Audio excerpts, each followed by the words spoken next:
dia que o Moshe consagrou, então, todos eles, o Aharon e seus filhos, para fazerem esse serviço. Bom, e assim se iniciou, então, esses serviços. E, em seguida, um dos filhos de Aharon foi fazer esse serviço dentro do templo, mas eles foram queimados pelo fogo do Eterno. Pelo fogo do Eterno. A pergunta fica, mas que fogo foi esse que queimou dois filhos de Aharon, Nadav e Abihu? Bom, muitos vão dizer nos seus comentários, vários sábios, que eles não estavam tão preparados para fazer justamente esse serviço lá no Beit HaMikdash. Outros que eles tinham uma pecha de um coração não completo para fazer justamente esse serviço.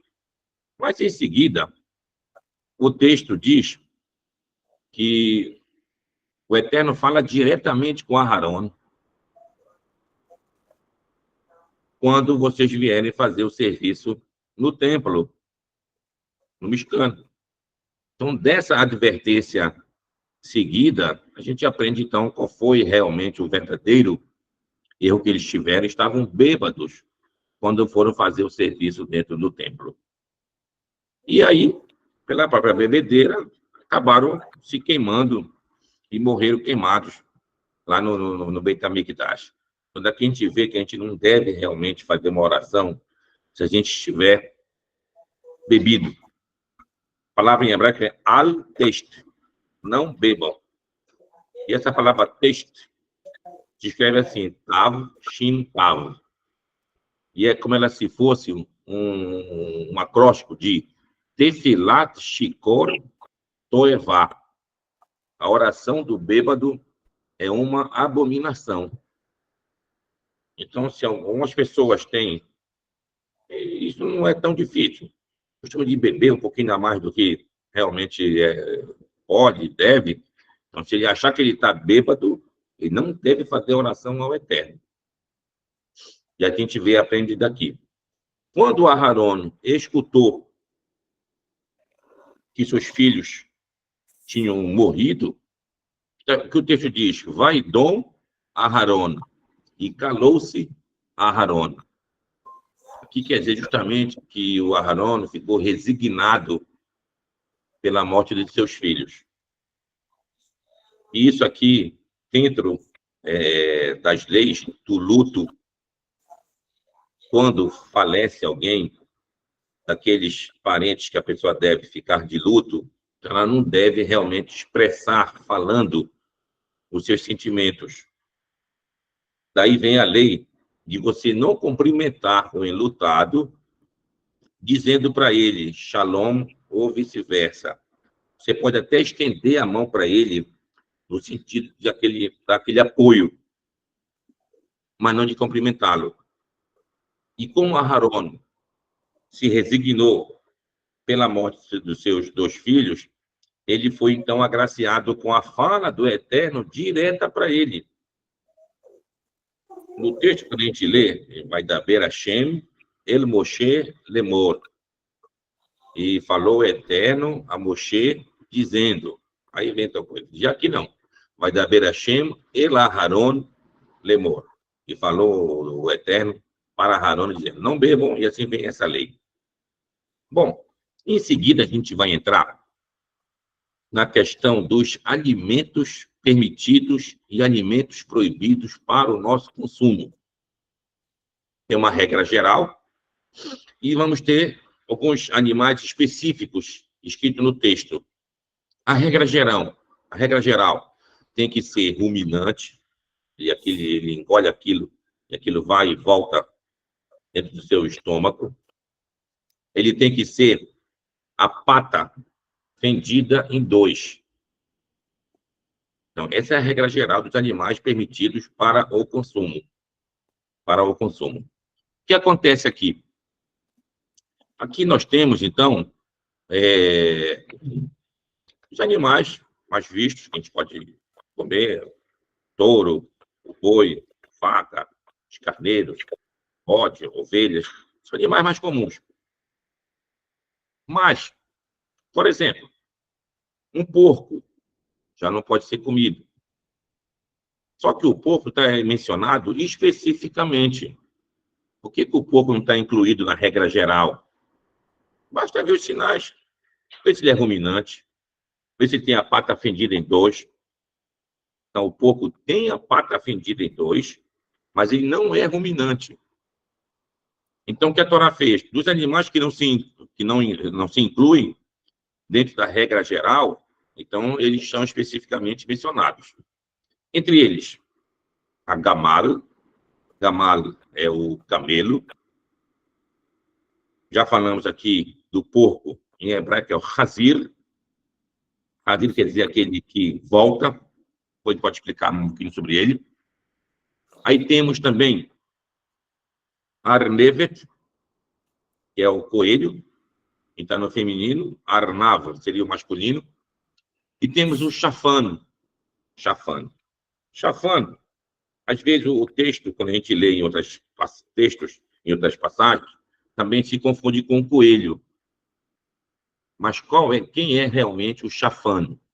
Chafano chama-se em português de irax. Irax.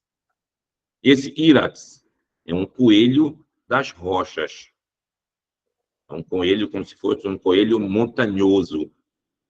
E ele não é parente do coelho. Ele é parente das marmotas, como é chamada lá pelos Estados Unidos. Então, esse é o chafano. Esse é o chafano. Mas, de fato, existe uma confusão grande no passado entre esse irax e o próprio coelho. Vamos ver, então, aqui uma certa situação. Acho que a maioria ainda não estudou sobre isso. A palavra Espanha. Espanha é um país. De onde vem a palavra Espanha? Então, Espanha viria realmente de uma raiz hebraica. I quer dizer uma ilha. Sapan, ou então Chapan, Chafan, que quer dizer justamente esse coelho das rochas. Então, seria a ilha dos coelhos e Chafan. Mas será que não está forçando um pouquinho essa explicação? Não, de fato, em várias moedas cunhadas na época do Império Romano, ao se referir à Espanha, ela vinha com o desenho de um coelho. Eu estava a entender que realmente era chamado lá de Ilha dos Coelhos. Dos Coelhos. E por que ele ficou com o nome já uma terminologia em hebraico? Porque os cananeus, que eram os navegantes do passado, que nós conhecemos aqui no Brasil e em outros lugares, como fenícios, que tinham vários portos pelo Mediterrâneo e saindo do Mediterrâneo. Então, onde estava lá, onde seria a Espanha hoje, eles chamaram, então, para esse lugar lá, Ixafane. Bom, já que está falando um pouco dessa temática, só para te abranger um pouco mais desse conhecimento, a gente vai ver que dentro da Espanha, várias cidades são de origens fenícias, vamos usar esse termo, né? Por exemplo, Málaga. Málaga vem de Malacá, um carro. E Malacá quer dizer o mesmo que um reinado do rei. A palavra Meler, em hebraico. A questão de Cádiz, que tem lá na Espanha, o certo é com G. Cádiz. E esse Cádiz é Gader, um R no final. E Gader quer dizer uma pequena fortaleza. Uma pequena fortaleza. Essa é a mesma origem de duas cidades no Marrocos. Uma chamada Agadir, Agadir, quer dizer, a fortaleza, e a outra é Mogador, que também não é dessa mesma raiz também. Então, quando os cananeus saíram e chegaram pela costa da África, lá onde hoje é a Líbia, a Tunísia, o próprio Marrocos, então fundaram a cidade de Cartago. Cartago. Como é chamado Cartago na língua original? Carta. Carta quer dizer o mesmo que cidade. Kiriá, em hebraico. Hadet. Hadet é Hadash. Então, queria dizer uma cidade nova. Então, eles fundaram lá uma colônia cananeia, falando essa língua justamente do hebraico, e de lá vários navegadores saíram passando as duas colunas de Hércules, que era conhecido o Estreito de Gibraltar, que fica entre o Marrocos e a Espanha. Ceuta, de um lado, e Gibraltar, do outro. Então, desses dois navegantes conhecidos, temos dois famosos aí. Um chamado Arquimeler. Arquimeler, que é um nome que está, inclusive, na Torá, da época do rei Davi. Nessa linguagem, chamam de Rimílico, Arquimeler, que ele teria navegado ao passar de Gibraltar, indo até onde é a Inglaterra. Indo até onde é a Inglaterra. E outro, ao passar, desceu pela África. O nome dele era Hanun. Também outro nome de origem hebraica também. Hanun quer dizer aquele que traz conforto. Conforto. E ele chegou até o Senegal, ou até países mais, essa costa africana do lado do Atlântico. E lá ele conheceu, então, um povo que ele viu que era um povo peludo. Isso está nos relatos dele, né? Um povo peludo, que não conseguiram se comunicar com, que eles dizem, com os machos, mas conseguiram levar uma fêmea para dentro do barco. Só que ela mordia todo mundo e tiveram que matá-la. E chamaram para essa tribo de gorila. Ela é gorila. Quando, depois da navegação dos portugueses e espanhóis pela África, e eles viram, então, aqueles macacos grandes, aí se lembraram que o Hanun tinha escrito. Ah, tá vendo aqui? São os gorilas da tribo que o Hanun tinha escrito lá há muito tempo atrás. Então, de fato, esses navegadores navegavam praticamente pelo mundo inteiro. Bom, ao chegarem na ilha da Inglaterra, lá era muito conhecido lá o estânio dessa ilha. Ela era conhecida no passado como Ilha do Estânio. Como é em hebraico, Ilha do Estânio, e é ilha. E Bedil. Bedil é o estânio em hebraico. E Bedil. E também tinha a Ilha do Ferro. Ilha do Ferro. Essa Ilha do Ferro, como ela é em hebraico? E Barzel. E na linguagem semita, que era falada pelos cananeus e pelos fenícios, e Barzil, com I. Por isso que existe, desde a Idade Média, mapas antes da descoberta da América. Estamos falando aqui de 1325, um pouquinho antes, quando vê esses mapas antigos, tinha uma ilha chamada I-Brasil. I-Brasil, a Ilha do Ferro. E nessa lenda da Inglaterra, dos povos na Inglaterra, então eles consideravam que essa ilha era uma ilha mítica, que ela desaparecia no meio do oceano. Então, muito se procurou essa ilha nas navegações desde 1500.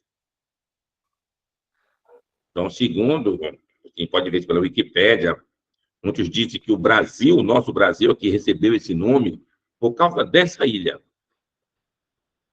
E que o judeu Fernando de Noronha é que teria dito, não, essa aí é a Ilha Brasil que estava procurando tal a fartura de coisas que existiam aqui no nosso país. Então, a gente vê a antiguidade desses nomes, a gente vê realmente a possibilidade real de que esses navegantes vieram para cá, para o nosso país. E, então, isso a gente está vendo aí, desses nomes que eram dados a esses países. Eu falei de Ixafan, a Ilha dos Coelhos, no caso a Espanha, mas por que que nós, judeus, chamamos para a Espanha de Sefarad? E quem nasce na Península Ibérica, o judeu que nascia lá, é chamado de judeu sefaradi. Sefaradi. De onde vem esse nome, sefarado? Sefarado é o nome que aparece no livro do profeta Habacuc. Habacuc. E lá ele fala, então, de duas diásporas já na época dele. Uma para um lugar chamado Sarfat, e outro chamado Sefarad. Ora, Sarfat é uma cidade onde hoje é o Líbano. E a gente está vendo que lá era o lugar onde moravam esses cananeus, os fenícios, que eles viajavam e muitas vezes davam os nomes dessas cidades que eles eram originários.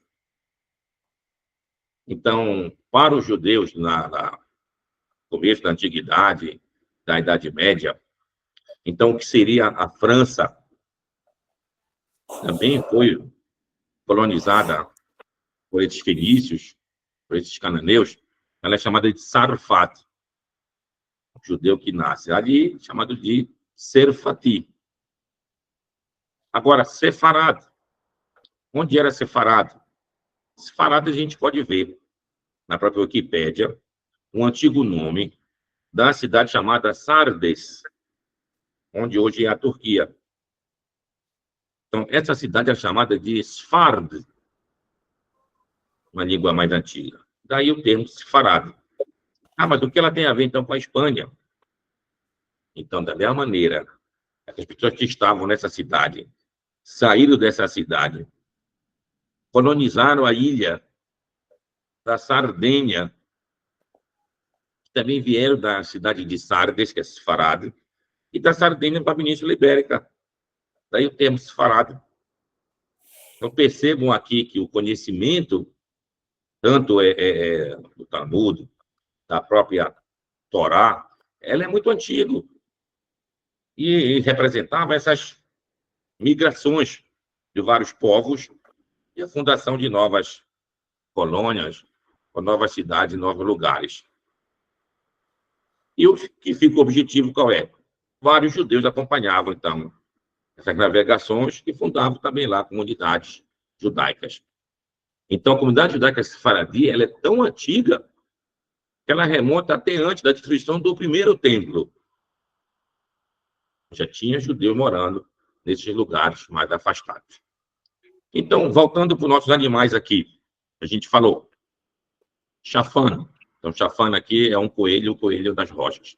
Então, esses 4 animais, ou eles são ruminantes e não têm a pata fendida de 2, ou então, ao contrário, tem a pata fendida de 2, mas não é ruminante. Então, eles somente que destoam da regra geral.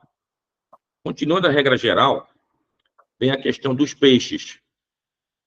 Então, os peixes proibidos são aqueles que não têm escama e nem barbatana. Barbatana aqui não é aquela barba que a gente vê aqui. Barbatana são as nadadeiras. Então, sem escama nem nadadeiras, esses peixes são proibidos para o consumo. As aves, como não tem uma regra geral, elas são faladas, elas são, como se diz em espanhol, são nombradas nominalmente. Dá o nome delas todos lá. E a gente vê no final, quando se fala das aves, que menciona também os morcegos. E a gente pode perguntar, mas o morcego não é uma ave. O morcego é um mamífero. Tá, mas essa divisória que a Torá dá não é através de conceitos biológicos. A palavra para ave chama-se of. O que é of em hebraico? Of quer dizer que voa. Os animais voadores. Entre os voadores estão, então, os morcegos, que também são proibidos, logicamente, para o consumo. Aí vem mencionar depois os animais específicos, como o cachorro, se fala daquela lesma. Todos os animais são proibidos para o consumo. Por que essa preocupação? Ora, nós saímos do Egito, um lugar que também tinha suas leis de alimentação. Não podiam comer, por exemplo, carneiro, ou então uma vaca, um boi, que isso era um animal sagrado para eles, mas comiam muitas outras coisas. Então, a Torá direcionou para que a gente comesse somente animais considerados permitidos pela Torá, a gente vai chamar aqui de puros, para que as nossas almas se purificassem para fazer um serviço ao Eterno. Então, vamos tentar entender aqui, de alguma maneira, o porquê desses animais serem proibidos para o consumo. Para o consumo.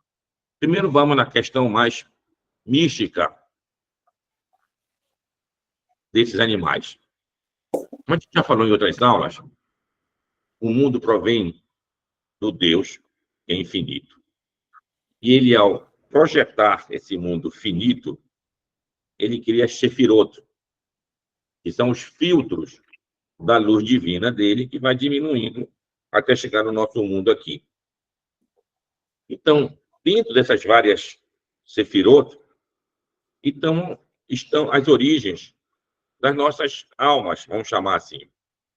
Então, desses animais que são proibidos para o consumo, as almas deles têm origem nas últimas Sefirot, que recebem menos e menos luz divina. Então, quando a gente vai ingerir um animal como esse, a gente está ingerindo uma luz realmente muito fraca. E isso não vem ajudar a nossa força para a gente vencer o nosso Yetzer Hará, a nossa tendência para o mal. Então, quando a gente vai ingerir os animais permitidos, e além de permitidos, a gente vai fazer aquela matança devida do animal, recitar uma bênção, essa bênção para fazer um louvor ao Eterno. Então assim eu estou agora canalizando luz divina. Essa luz divina me fortalece internamente para que eu possa suportar melhor as investidas do instinto para o mal. Então, esse que é o objetivo, então, desses animais que são proibidos para o consumo. Já num estudo mais fechado do mundo, aqui de baixo, mas no literal, o que tem que a gente pode aprender realmente, por que esses animais são proibidos para o consumo? Bom, a gente pode ver numa linguagem direta, primeiro os predadores. Em geral, os predadores são proibidos para que a gente possa ingerir eles, para que a gente não tenha essa mesma tendência que os animais predadores têm. Outros, quando o animal ele não está dentro de uma ordem. Quando ele está dentro de uma ordem. Por exemplo, a avestruz é uma ave proibida, agora diz. Por que a avestruz está proibida? Porque ela, apesar de ser uma ave, ela não voa. Ela está fora de uma regra geral. Peixes que não têm escama e nem nadadeiras, que são proibidos? Porque eles não se parecem realmente com peixes, se parecem mais com cobras. Então, são animais proibidos. Então, todo animal que foge a essa característica, o que o Eterno quer ao relatar para nós a Torá, a criação do mundo? Ele dá indícios que ele quer ordem.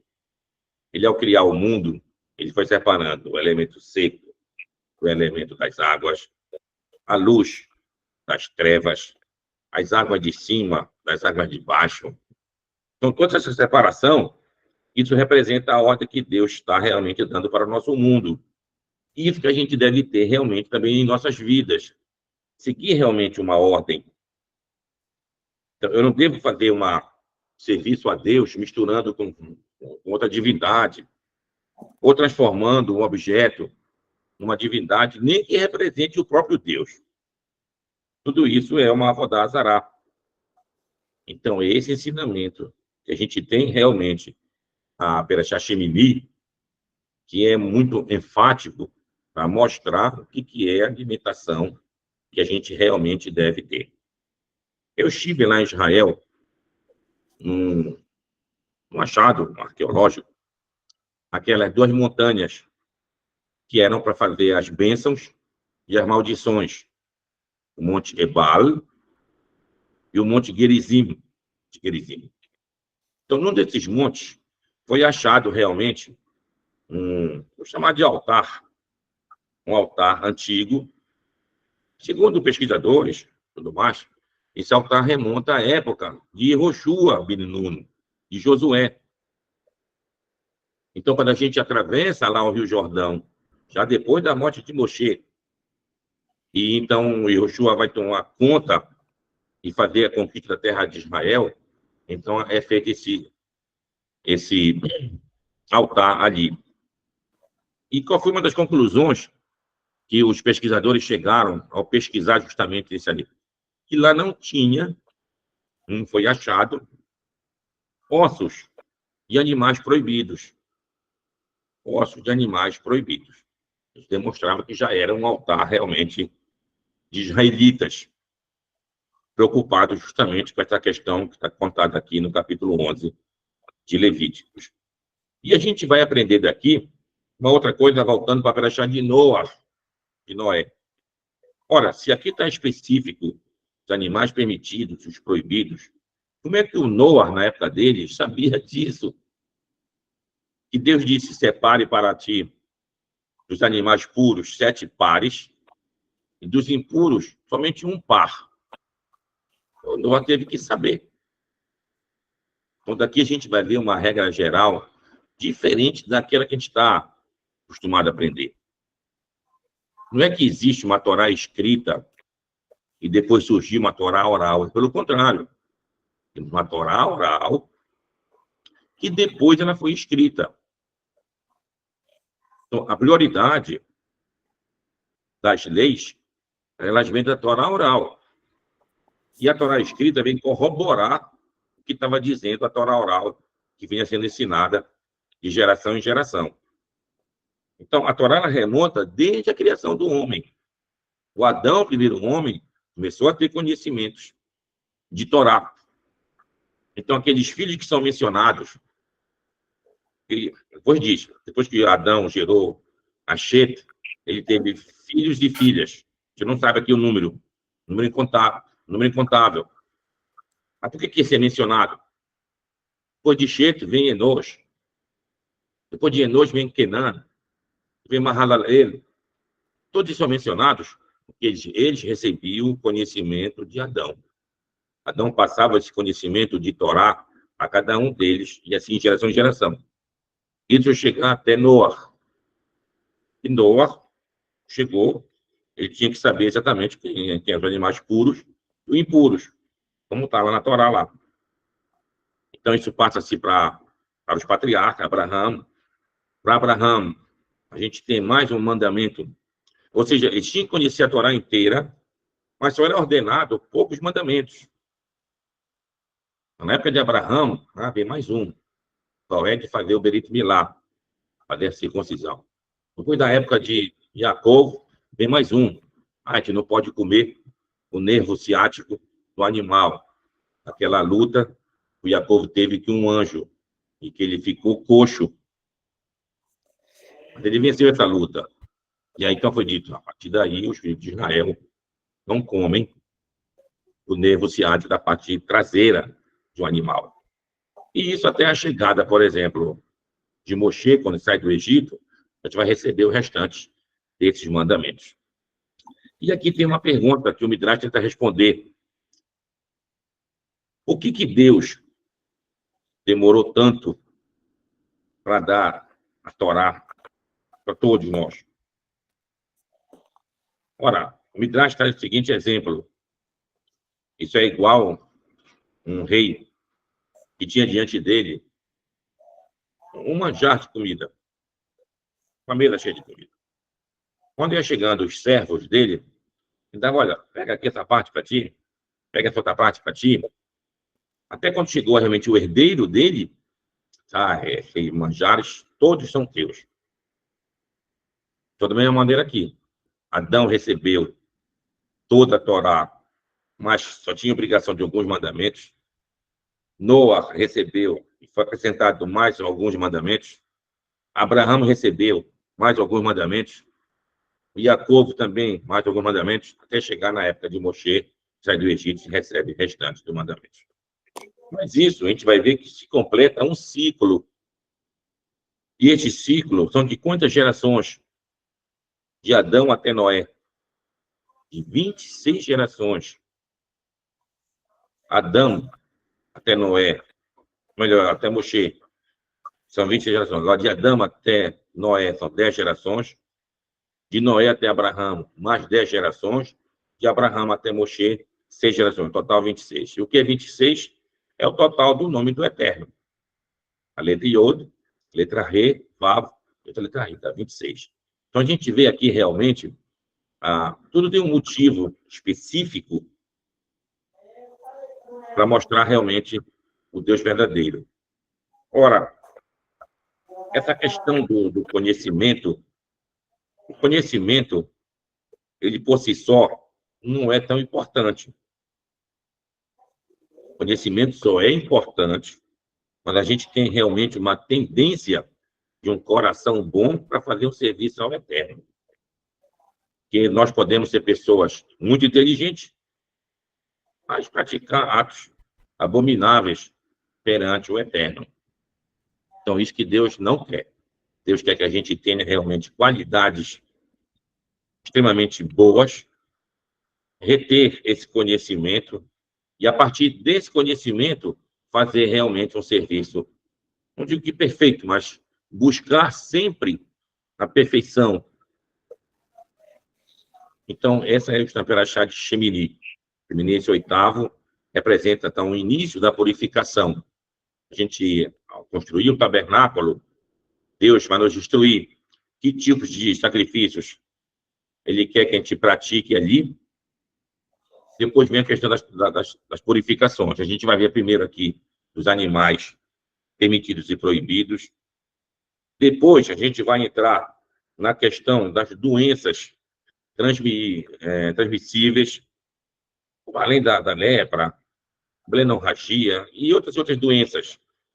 Isso para manter realmente o povo numa pureza e numa questão realmente saudável, para fazer sempre um serviço completo ao Eterno. Então, essa é a função do livro de Levítico, de Vaikra. Vaikra, ele busca principalmente essa questão da pureza.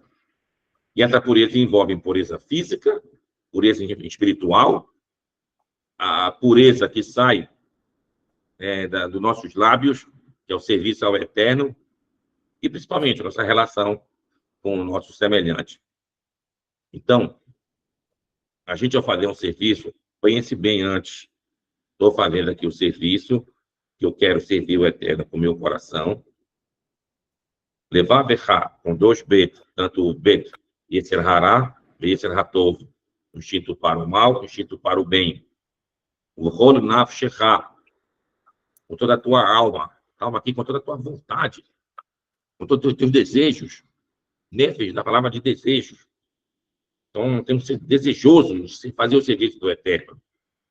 O rolo meoderra, e com todas as nossas forças, nossas ações, nossas riquezas, nosso trabalho, nossas atividades, todas elas voltadas para fazer um serviço ao Eterno. Então, essa é a base. E dessa maneira que a gente vai realmente alcançar sempre as bênçãos e as dádivas do Eterno para conosco. A gente falou a respeito de alguns sábados que têm nomes específicos durante o ano. Antes de Purim, temos 2 sábados. Um chamado Shabbat Shekalim, que é o sábado daquele dinheiro Shekalim, que vem espiar por cada um de nós. Isso é dado antes do mês de Adar. Pela Torá, esse Shekalim era dado até antes do mês de Pessa, que foi quando foi levantado o tabernáculo, o Mishkan. Mas como aconteceu a história de Purim, e o decreto era para esse último mês de Adar, que Haman queria tirar dinheiro de todos nós, então se antecipou para a gente dar antes desse mês de Haman, a história de Haman, para que o dinheiro seja realmente voltado para as coisas do Eterno. O Shabbat Shekalim. Depois nós temos Shabbat Zahor, que é o sábado anterior a Purim. Zahor é aqui específico que diz: lembra-te do que Amaleque te fez quando saíste do Egito. Então, Amaleque é o ascendente de Ramã, o Agagita, e de todos esses perversos que querem, infelizmente, destruir o povo de Israel. Infelizmente, a gente vê isso que não é uma brincadeira. Infelizmente, isso é uma verdade muito triste, e nós temos que lutar contra isso. Temos que lutar contra isso. E alguém pode perguntar, mas, Rabino, por que isso acontece conosco? O que Deus faz que a gente tenha inimigos nesse nível de querer realmente nos destruir? Então, a gente volta para Perachá de Amaleque, filhão da Perachá de Bechalar, que atravessa o Mar Vermelho, está do outro lado. Então, de repente, chega Amaleque para lutar contra nós. Aí, quando falou que Amaleque não teve medo de lutar contra nós, mas quando você lê um pouquinho antes, o que acontece nessa história? O povo estava realmente com sede e duvidou da existência do Eterno. Então, aquele lugar foi chamado de Massá Umrivá, do teste e da revolta contra o Eterno. Foi quando o Moshe teve que bater na rocha para dar água para nós. Aí, em seguida, veio Amaleque. Ou seja, nós, ao duvidarmos da presença e da força do Eterno, a gente quer ficar vulnerável aos amalequitas do mundo. Então, nós temos que nos fortalecer sempre. A gente não deve ser uma pessoa relapsa, a gente não deve ser uma pessoa desligada das coisas do Eterno. E a gente não deve pensar no Eterno só como uma fonte. Ah, eu vou me dar bem, vou servir a Deus. Não, não é assim. Primeiro, sirva o Eterno com todo o teu coração, da tua alma, das tuas forças. Que, com certeza, as bênçãos vão chegar para ti. Mas a intenção não é receber essas bênçãos. A intenção é fazer um serviço ao Eterno. Então, o povo todo tem uma expressão no Talmud: Israel, Arevim, Ze, Lazé. E que Israel, cada um é responsável um pelo outro. Então, nós que estamos nessa caminhada de fazer o serviço ao Eterno, então nós temos agora, nós somos fiadores um do outro. Um do outro. Então, se você perceber o seu irmão fazendo coisas erradas e ele está apto, você tem que ter essa percepção de receber a sua orientação ou chamar uma atenção, faça isso. Mas se você perceber que você, ao falar, ao chamar a atenção, as coisas podem piorar, ele pode ficar mais revoltado, inclusive, na revolta dele, te incluir também. Então, tome cuidado. Então, aqui é uma coisa realmente que você, ao falar para o seu irmão, uma coisa que você pode usar isso usando umas... tangenciando o assunto. Traz um exemplo que vai indicar que é a mesma coisa do que ele está fazendo. Se ele perceber, uma pessoa inteligente, ele vai tentar largar o ato errado dele. Se ele não perceber, temos que pedir a Deus que Deus possa realmente abrir os olhos dele e perceber o seu caminho e tentar voltar sempre em Techuvá. Então, essa aqui é a base, realmente. Então, Shemini, que o Eterno possa realmente trazer orientação para nós, do ponto de vista da nossa purificação, pode trazer realmente nosso coração aberto para fazer o serviço, a nossa alma, com todo o seu ardor, para fazer também essa vontade do Eterno, e as nossas ações, todas elas também devotadas ao Eterno. E assim a gente vai, com certeza, receber as suas berachot. E digamos todos, amém.